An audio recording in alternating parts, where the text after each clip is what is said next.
The last one, I don't know, have you gone over any vectors that are in like, you'll have vector f equals 5I plus 3j?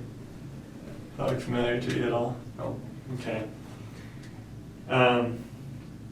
So either you might not have this on the exam, but it's a good thing to know as far as getting ahead and stuff.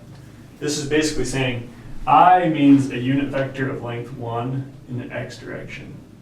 So it's length 1 going only in the x, and I is positive. Then j is the same thing, but in the y direction. So this is I, this is j. So if you're given a vector that says 5i plus 3j, and you come on your coordinate system, and you come out 5, that would be 5i right there. And then 3j is the same way. You just come out 3. And then you draw your vector out here. And then it's just like that E vector that we did to find the angle and the direction. So if they're written like this, it's actually pretty convenient because they're already in X and Y components. Right.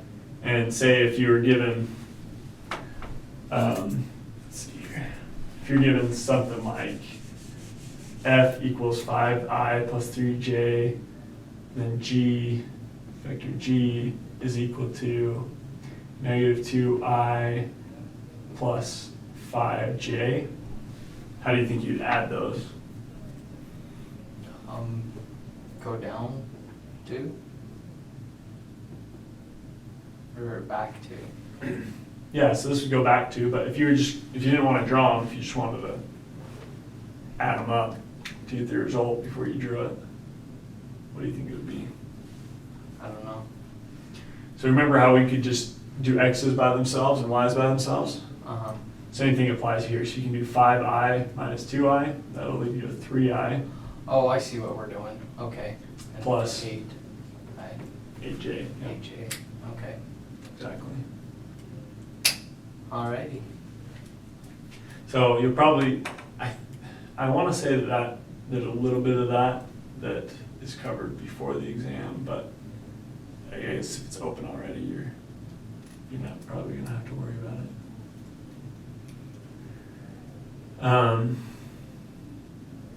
Let's see, circular motion.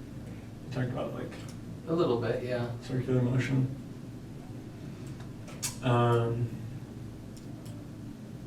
As far as topics that are covered there, do you want to just look at this and just kind of take notes of it and then kind of look through it and decide what you want to put in your note card, or do you want me to talk about circular motion real fast?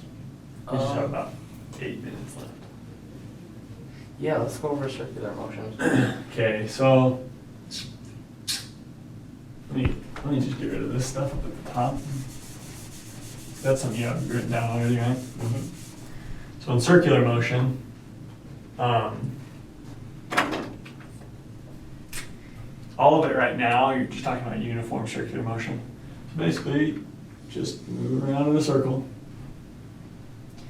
And you have a velocity along the outside of the circle. That's the speed, how quickly you're moving along this line. But it introduces a new kind of velocity too. It's called omega. It's an angular velocity. Does that sound familiar? I don't think we covered that, no. Oh, okay. Okay, so we might not need to get into it too much. Okay. But it's pretty simple. An angular velocity, if a normal velocity is a distance over time, what do you think an angular velocity is? Angle over time? Yeah, exactly. So angle over time. And that's angle measured in like degrees or radians or revolutions. So like revolutions per minute, revolutions per hour, or something like that. Those are all angle measurements. Revolution we don't usually think of, but it's a full circle, so it's technically an angle measurement. Now, angular velocity is independent of how big your circle is. It's just talking about how quickly the angle changes. So say you move this angle in a certain amount of time, that would be an angular velocity. Then you go this, so say this is every 1 second, you're going this angle. Well, if you draw a smaller circle, have you traveled this far? No, because you've gone along a shorter arc length. But have you gone the same angle? Mm-hmm. So the angular velocity is the same for both of these circles, and even if you drew a much larger one, that angle is still the same, even though the distance is quite a bit longer. So angular velocity is just talking about the angle as it changes. It's independent of the radius.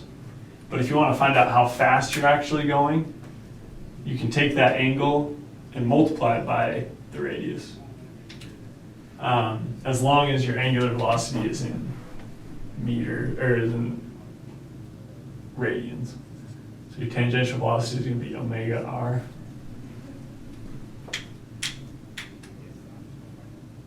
I think that's about as far as anybody's really gotten into it that I've seen. So if it puts you a little bit ahead, that's fine. If it hasn't quite covered everything, you still have review material and stuff, I'm sure, to kind of look through. But Yeah.